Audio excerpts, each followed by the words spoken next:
Una de las noticias más recientes hoy viernes es sobre las rocas que han caído en una parte del cerro del Chiquihuite. Le han llamado deslaves, desprendimientos, en realidad son caídas de rocas. Aquí lo importante es la afectación que ha generado en poblaciones vulnerables y cómo esto es un ejemplo de, por decirlo así, una bomba de tiempo que se vive en la Ciudad de México en varios lugares que tienen características similares. Entonces hoy voy a tratar de explicar de manera breve qué es lo que ha ocurrido desde el punto de vista de un geomorfólogo y sobre todo cuáles son aquellas señales que no se ven por parte de los políticos y que no se tienen contempladas. Entonces eso es importante también para nosotros en geografía porque forma parte de nuestra expertise, forma parte de nuestro trabajo, de algunos de los geógrafos que nos dedicamos a esto y que es necesario que nosotros también nos pongamos a revisar cuando surgen noticias de este tipo, en qué tipo de procesos, en qué ambientes está ocurriendo todo esto. Entonces, para empezar, y lo que casi siempre se pregunta a la gente es ¿por qué nadie ha hecho nada? ¿Por qué no se sabe? ¿Por qué no se conoce? Bien, en buena medida sí son conocimientos que surgen de la academia, son conocimientos que surgen de un grupo especializado de científicos, en este caso de científicos de la Tierra, y desde luego que es poco probable que los ciudadanos comunes y corrientes se vuelquen hacia estas fuentes de información porque normalmente no se conocen o no se sabe que están ahí. Sin embargo, no es lo adecuado tampoco quedarse única y exclusivamente con lo que dicen las noticias, ¿no? Porque al final de cuentas están dando a conocer un hecho con sus recursos que son sumamente limitados en este sentido y que al final de cuentas esto puede ir derivando en desinformación prácticamente, ¿no? Entre que se atiende la tragedia y entre que se trata de entender qué es lo que ocurrió, bueno, pues ahí se difuminan muchos aspectos. Sin embargo, sí, en la academia y en la ciencia es importante que retomemos esa parte porque es necesario que recalquemos que en buena medida sí hay información, solamente es cuestión de buscarla. Y es una labor del estudiante y también del docente y del científico dar a conocer también desde esta perspectiva la información que existe. Entonces, en buena medida la Ciudad de México ha crecido sobre una llanura lacustre y se ha ido extendiendo hacia las partes altas, hacia las partes montañosas. No es lo más conveniente y tampoco ha sido lo más conveniente vivir en la planicie lacustre. Sin embargo, el crecimiento poblacional de la Ciudad de México ha llevado a escenarios que son poco positivos para lo que nos esperan unos cuantos años en términos de muchos aspectos: disponibilidad de agua potable, el transporte de la gente, la interacción que se tiene de la población con fenómenos naturales como las presiones altas que se presentan en la primera etapa del año, las presiones atmosféricas altas que no favorecen la circulación del aire y que tampoco favorecen la dispersión de los contaminantes. Tenemos eso, después, meses después vienen los incendios, después vienen, ya aquí ya se está dando un proceso de sequía, un proceso en el cual la distribución del agua se vuelve todavía más compleja. Entonces hay una serie de procesos que están ocurriendo en ciudades como la Ciudad de México, en los entornos en los que vive la Ciudad de México, en los que vivimos varios en la Ciudad de México, que es necesario reconsiderar y replantearnos porque hay mucho de dónde escoger para evidenciar lo que probablemente sí tenga una respuesta concreta en términos de qué es lo que ha ocurrido. Y en este caso, esos desprendimientos de rocas en la Sierra de Guadalupe, en una parte de la Sierra de Guadalupe que es el Cerro del Chiquihuite, nos llama a reconsiderar en dónde vivimos, cómo vivimos el espacio, cómo es que nos enfrentamos a una situación de vulnerabilidad y de desastre nosotros mismos, en qué niveles de desastre vivimos y quizás no lo percibimos por ya ser una situación cotidiana para muchos. Entonces, en este caso, hago este comentario y quiero poner de manifiesto un par de artículos. Este es un clásico del doctor Lugo, La geomorfología de la Sierra de Guadalupe y la relación con los peligros naturales. Es un artículo que se publicó en el 96 y que viene a bien retomar ahorita porque nos da un panorama sobre el emplazamiento de la Sierra de Guadalupe, algunas características geológicas, geomorfológicas obviamente, y en este caso se traslada a un escenario de geomorfología aplicada, en un escenario en el que se hace un inventario, se hace una cartografía de cierta manera pormenorizada, en la que se resaltan aquellas características y aquellos rasgos del relieve que favorecen el que haya procesos de remoción en masa que afecten eventualmente a la población, como lo hemos visto el día de hoy viernes. Siempre es necesario revisar estos artículos por los mapas que nos presentan, porque con base en ellos nos están planteando el escenario sobre el cual se va a hacer el estudio. Y entonces aquí vemos que uno de los primeros mapas que se nos presentan, además del de localización, es el de geología, un recuento de las columnas estratigráficas que se tienen para ese punto. Como es un lugar de fácil acceso, bueno, tiene probabilidad de que se estudie mucho mejor, y sobre todo que estos resultados los tenga presente los tomadores de decisiones, las autoridades, para que no salgan después a decir que no sabían que estaba pasando eso, o que nada más es algo pequeño. En este caso, las colonias afectadas por estos procesos son la primera y la segunda sección de Lázaro Cárdenas, según lo que he visto hasta ahorita en las noticias. Vamos a precisar más adelante. Y lo que he encontrado en Google Earth es que se trata de esta zona, de esta área, de estos flancos. Y aquí hay algo interesante que resaltar. Este rasgo que está aquí marcado, que parece un peinecito, un peine de los antiguos, una línea con pequeños dientitos dirigidos hacia una parte del cerro del Chiquihuite, hacia un flanco, están resaltando algo. En geomorfología, estos rasgos están señalando un escarpe, es decir, una pared casi vertical de rocas que está ahí como un rasgo del relieve asociado a otros procesos geológicos, y que denota una serie de posibles procesos como los que han ocurrido ahora, es decir, el potencial de procesos como las caídas de rocas, deslizamientos y otros procesos en laderas están muy presentes en todo el relieve, pero más todavía cuando encontramos rasgos o símbolos como estos en los mapas topográficos, en los mapas geomorfológicos. Los mapas geomorfológicos, entonces, como entonces nos remiten a todas esas características geométricas del relieve y también morfológicas que van a potenciar o propiciar una serie de procesos. Y digamos, esto podría no tener mayor importancia si no fuera por el hecho de que la mancha urbana prácticamente sobre esta área está en todo este sector. Está prácticamente en todo este sector la mancha urbana, incluso en porciones de mayor elevación, como es en estas áreas que estoy señalando con este resaltado. Algo interesante aquí en lo que voy a resaltar en amarillo, toda esta porción es un valle. Es un valle tectónico, es un valle que está ocupado, está densamente poblado y que está bordeado por una serie de otros rasgos que voy a resaltar aquí en negro, que son paredes prácticamente en donde también hay desprendimientos de rocas y que forman parte de una estructura geológica que conocemos como graben o como una fosa tectónica. Está bordeado por fallas activas, está bordeado por una gran cantidad de elementos en el relieve que nos están indicando que aquí también es un lugar potencial, y ya han ocurrido inundaciones importantes o avalanchas de lodo y de basura, sobre todo, que se acumulan en estas calles cuando hay lluvias extraordinarias. Ahora, vamos a ver más adelante unos clips que encontré sobre las primeras declaraciones que da un servidor público, en este caso el presidente municipal de Tlalnepantla, me parece, sobre lo que ocurre aquí. Claro, él no es científico, él es solamente un administrador de su entidad, y entonces pues da la declaración con base en lo que le aconsejan sus consejeros.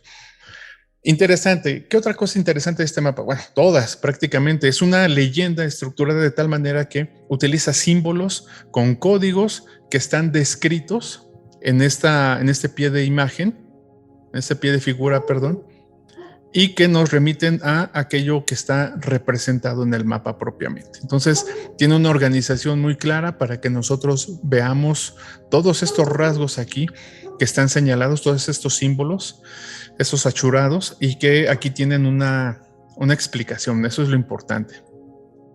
Entonces, aquí está el mapa de geomorfología y rasgos del relieve de la Sierra de Guadalupe, hecho por el doctor Lugo.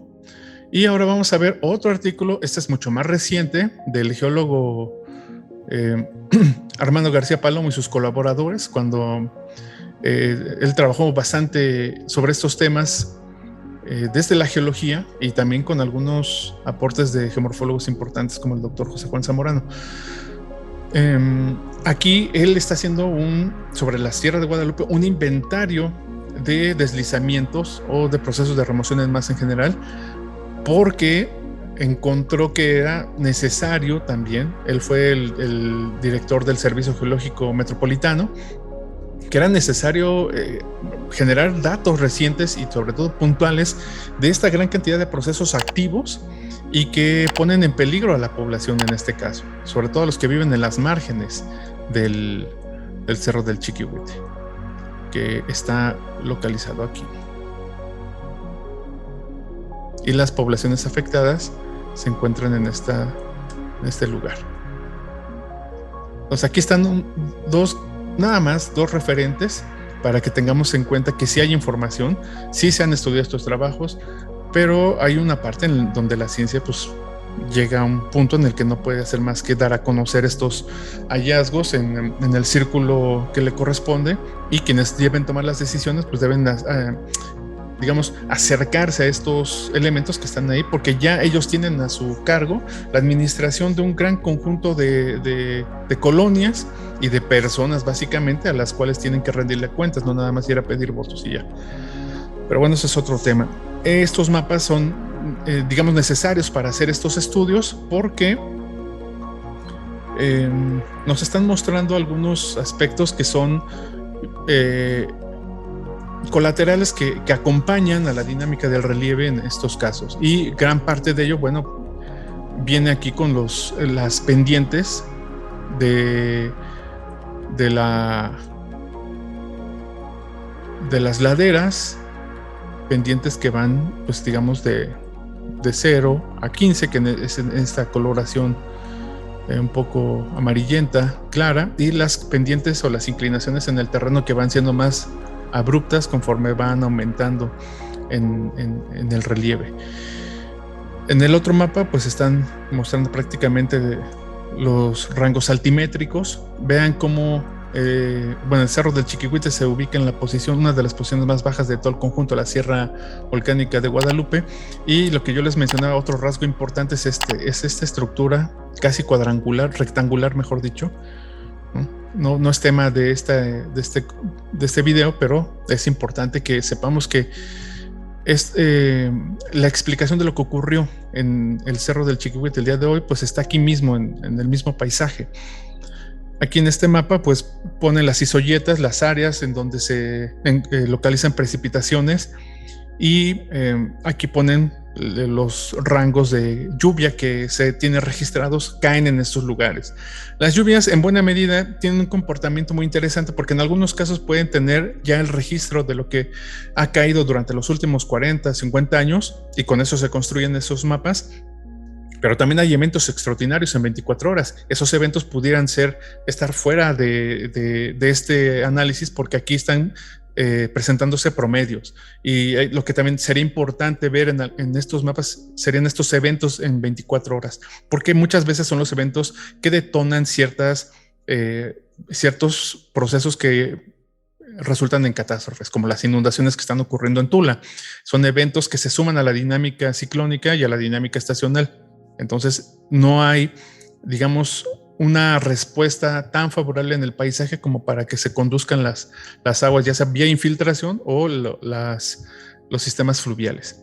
Bien, ¿por qué es importante contemplar en un mapa de deslizamientos, de peligros de deslizamientos, esta información? Bueno, porque simple y sencillamente es parte de la dinámica del paisaje que tenemos que contemplar, y no nada más un factor nos va a dar la respuesta de lo que ocurrió el día de hoy. Sobre eso va un clip que voy a tomar al rato y que vamos a revisar. Entonces aquí están las características de las laderas, son rasgos típicos de un ambiente volcánico, hay depresiones, hay oquedades, mejor dicho, son huecos a veces por desprendimiento de rocas dentro de estos mismos conjuntos volcánicos, pueden ser también producto de que estén sacando material, como en estas paredes que parecen canteras. También pueden ser producto de otros tantos eventos de la propia presencia de fracturas. Entonces, este tipo de situaciones nos da luz sobre lo que pudiera ser la hipótesis de un trabajo como este, en el que nos planteemos qué es lo que provoca que haya tal o cual proceso. Bueno, pues en principio tenemos estas estructuras, estos tipos de relieves, estas rocas, entonces sabemos que se comportan de tal o cual manera y probablemente haya sido esto. O sea, no nada más es una sola vía la respuesta a los problemas que nosotros podemos encontrar en este caso en la Sierra de Guadalupe. Algo importante que se resalta en el artículo del doctor Lugo es: hay una barda perimetral en la Sierra de Guadalupe. Bueno, como puede haber cercas en cualquier otro lugar que indican que no pasemos de ese límite.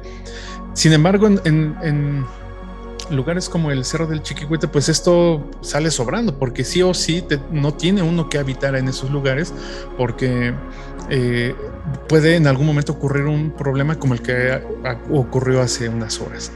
Entonces el potencial para que ocurran estos procesos está ahí, independientemente de que nos pongan una cerca, una bardita, un letrero de no vivas aquí, ¿no? La cuestión es que esto es todavía más complejo por la dinámica en la que ha avanzado la mancha urbana en la Ciudad de México.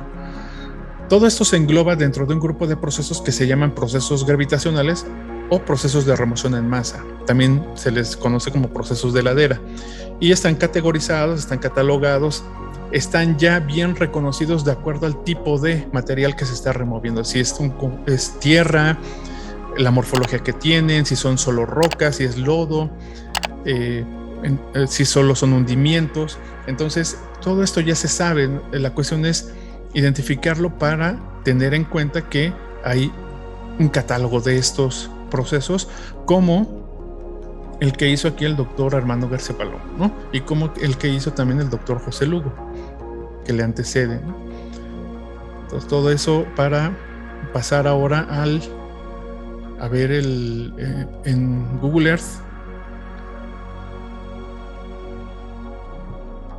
cómo se comporta el Cerro del Chiquihuite. Bueno, este es el Cerro del Chiquihuite. Esas son las curvas de nivel, escalón a 50,000 con equidistancia de 20 metros, y vamos a desplazarnos hacia las colonias Lázaro Cárdenas, primera y segunda sección, porque según las noticias, según lo que he revisado, estos son los lugares que presentan este tipo de afectaciones. Entonces, y sobre todo son aquellos que están pegados a las paredes. Veamos aquí en este caso.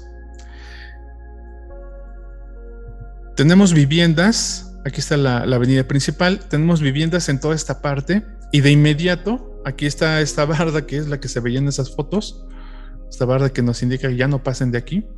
Pues esta barda pues solo es algo que está ahí. No, la verdad es que no va a frenar nada, no va a frenar ni una caída de rocas, no va a frenar ni el avance de la escorrentía, solo es algo que está ahí puesto. Entonces no tiene ni mayor importancia desde el punto de vista de los procesos que ocurren aquí, porque una roca esta obra no va a detener a una roca. Ahora, aquí lo que notamos son estos escalonamientos. Está la pared casi vertical, está esta superficie, y luego está esta superficie casi vertical, y están las casas aquí, ¿no? Entonces, hay una serie de parámetros en geomorfología cuando nosotros evaluamos las pendientes o las laderas propiamente, y tenemos la siguiente situación. Voy a tratar de dibujar lo más recto posible, y aquí tenemos un ángulo de 90 grados. La pendiente máxima en el terreno que podemos encontrar son 90 grados. La pendiente mínima también, que a veces podemos encontrar, es 0 grados. Vamos a llegar a una convención y decir que estos son los 45 grados. Bien. Los procesos de remoción en masa se presentan incluso a pendientes muy, muy bajas. Son procesos que se llaman solifluxión, donde el suelo está, cuando se humecta en temporada de lluvias, se expande, y en temporada de estiaje se contrae. Sin embargo, es a partir de los aproximadamente 6 grados que ya tenemos presencia de procesos de remoción en masa importantes. Erosión en barrancos, acarreo de materiales por una corriente importante, en este caso de agua, y cuando ya tenemos pendientes que superan los umbrales de del ángulo de reposo. El ángulo de reposo teóricamente está entre los 30 y 33, 34 grados. Cuando ya se superan esas pendientes, entonces ya hay que ponerle ojo, porque es muy probable que la ladera completa se desprenda, un conjunto de rocas se desprenda, y pueden ser detonados por sismos, pueden ser detonados por lluvias, y también influenciados por las grietas de los propios cerros, en este caso, que son de origen volcánico. Estos conjuntos de domos y volcanes de la Sierra de Guadalupe tienen una gran cantidad de fracturas. Hay fallas aquí en estos lugares que están interviniendo para que, además de ello, los distintos flujos de lava se combinen para que tengamos este tipo de fracturas en las rocas y se desprendan. Puede haber un desprendimiento paulatino de rocas que en algún momento, pues simple y sencillamente, una gran masa de rocas se desplome y entonces cause la tragedia que ahora estamos todos revisando, solamente que aquí lo estoy relatando desde un punto de vista técnico, geomorfológico,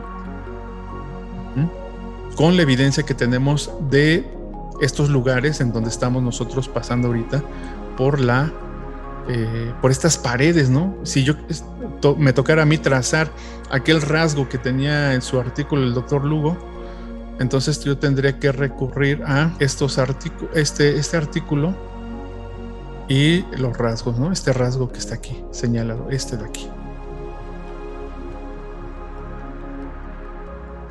¿En dónde está esto? En todo esto. Sería algo como esto. Aquí con más detalle y mucho más sinuoso, en ese artículo aparece una línea recta porque es una escala chica.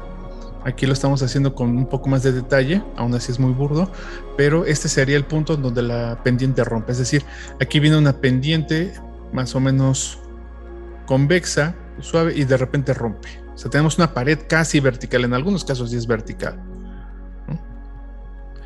Y cuando en geomorfología vemos estas pendientes, sabemos que son pendientes en el terreno de muy alta energía.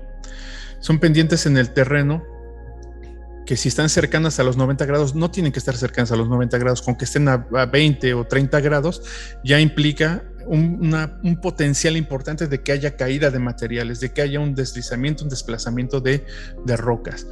Y entonces, mientras más aumenta la pendiente, mayor es la energía de ese relieve al momento y mayor es el potencial de presentar desprendimientos y que esto cause un problema para la población. Entonces, como verán, gran parte de lo que nosotros estamos observando aquí tiene esa condición. Aquí quizás lo raro es que no haya ocurrido ya antes y con mayor frecuencia. Entonces, como estos procesos han ocurrido, pero quizás no haya tanto registro de ello o no hayan sido rocas de esas proporciones como las que cayeron ahora, pues no era noticia, ¿no? Pero ahora creo que es importante que recapitulemos cómo vivimos nosotros en estas situaciones, cómo vivimos el riesgo, ¿sí? O el peligro, en este caso, que ocurren esos procesos, y cómo estamos nosotros llevando a cabo nuestro día a día en estas condiciones. Ya en este caso sean deslizamientos o lluvias extraordinarias que también están afectando bastante esta parte de la cuenca de México, en todas las márgenes, ¿no? El potencial está ahí. Vean, por ejemplo, hablando específicamente de inundaciones o de avenidas le llaman avenidas de agua importantes, voy a trazar aquí la divisoria de estas cuencas, ¿no? La divisoria de aguas. Ahí está la divisoria y aquí al interior están todas las corrientes. La corriente principal es esta, la que lleva la escorrentía de todas las laderas, ¿no? Aquí solo estoy marcando algunas corrientes fluviales que ya están ahí indicadas, pero también escurre agua por las laderas, lo hace de manera laminar en buena medida, o sea, no genera surcos, sino que drena por aquí, por las superficies de las propias laderas, por los interfluvios, de hecho, ¿no? Tenemos superficies amplias por donde también está escurriendo el agua. Aquí sobre las líneas en azul, las líneas delgadas en azul, pues lo hace a través de corrientes fluviales, de barrancos, pero también escurre por aquí. Y al reunirse en una lluvia extraordinaria tal cantidad de agua y se captura en esta cuenca, pues desfoga de inmediato sobre los poblados que están aquí en las partes bajas, ¿no? Entonces, si hay explicación para todo esto, no apropiémonos del conocimiento, no es necesario ser académico ni estudioso de estos temas, hay que apropiarnos de este conocimiento que está ahí. Esto es un proceso, pero solamente de esa manera nos empoderamos y le vamos a exigir a las autoridades que hagan bien su trabajo. Vamos a dejarlo hasta ahorita y esto va a derivar en otra serie de explicaciones, pero por lo pronto nos quedamos aquí. Tengo que mostrar el video del que les hablaba.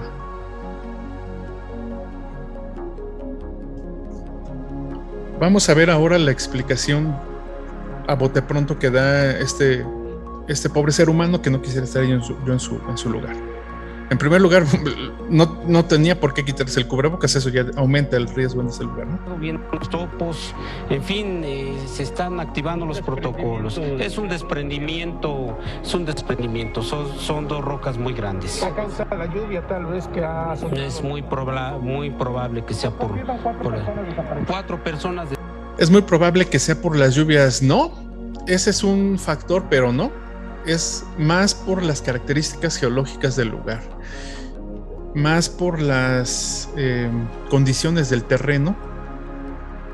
El que haya lluvia o no haya lluvia, pues bueno, a alguien hay que atribuirle la responsabilidad de esto, pero no, independientemente de que haya lluvia, no pudo haber un sismo y se detonan estos procesos. En este caso es una combinación, una muy mala combinación de varios elementos, de varios factores para que ocurra esto. Claro, la autoridad esa no tiene por qué ser especialista de todo, no tiene por qué ser científico ni nada, pero sí tiene a su cargo un equipo de trabajo que debe conocer al pie de la letra su territorio. Y desde luego que debe tener especialistas en estos temas, ¿no? La mayoría de los municipios por ley deben tener un atlas de riesgos, ¿no? Pero bueno, lo vamos a dejar hasta acá y ahora sí demos paso a un debate.